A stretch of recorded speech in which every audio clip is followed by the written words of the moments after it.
Kay didlaw na niya magkaon sang miswa patulan 'no, nga do Ilonggo style ginaya balahaw tapos dugangan no pud isang ginamit namin sinama kag piniritong isda nga pug agpok baw!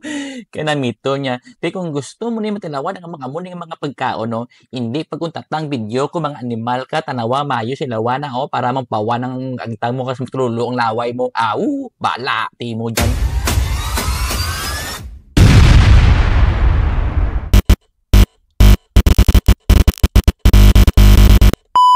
What's up mga animal?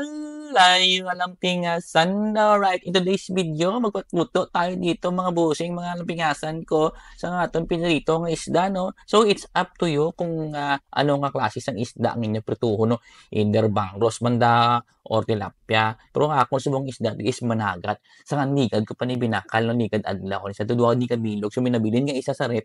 So, ginprito na lang. Ang pag-start sa prito ko, din medyo hagpok-hagpok nga. Pero, tender naman niya ang sa sulod, no? So, yung style ko, yung basting ko lang, okay. Para mo lang mga takalamiton nga isda, lang crispy outside, juicy labay lang ako Inside. narinig nga aton kaldo lipatan ko gali mag-video sa akong kaldo sa procedure kung paano ko ni ginhimo ang kaldo. So anyway no, aron na lang sa description ng ano sa video ang mga procedure kung paano ginubra tapos nabutan ko digdi sa may gamay nga ano nga sarten nan tatlo ka kaltik nga kaldo kag butang ko di sang duwa ka plastic nga gagmay nga miswa.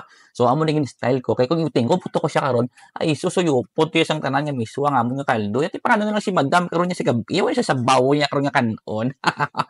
Oray nabutang ko di sang aton nga patulan no nan ang tunga ni sang patulan naging butang kuha para do sa bisuabi lang balao nan gamay-gamay nga lugay gamay-gamay nga timplada kung okay na timplada mo mga yawa pwede na Oh, i-share ba what's na up? Ngayong gabi, pre.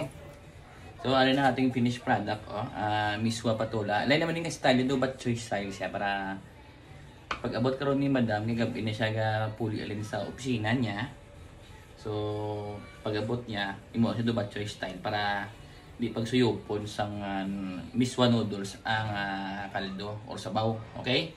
Pero mas prefer ko siya nga tawgon nga kaldo. So, ari, nga di nga ginatag sa amon nga chili. Ang gamay lang di oh. Namin sinik may patula. Mga gwapo ka gwapa. Pwede patula. Na sa patula bala kay labas-labas yung balahaw. Kanamit di ba sang miswa patula, no?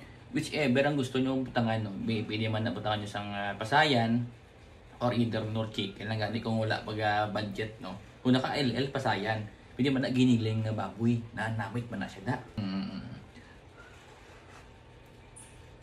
Crispy kay basta ba asking bala.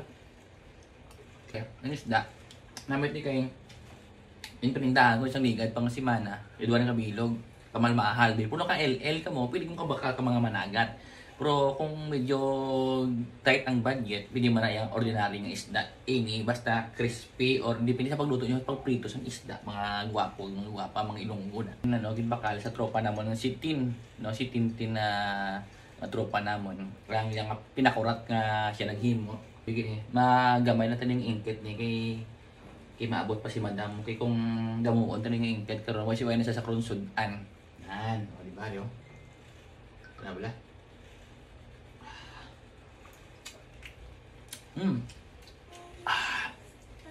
Namit kang kahang, namit sa pinakurat niya, kag namit sang isda. But ini isda will do mga pre, mga gwapa, mga gwapo. Okay? So muna ha. So watch and learn. Sards Capital, Ilonggo, Paul Arnita. Like and follow nyo pre.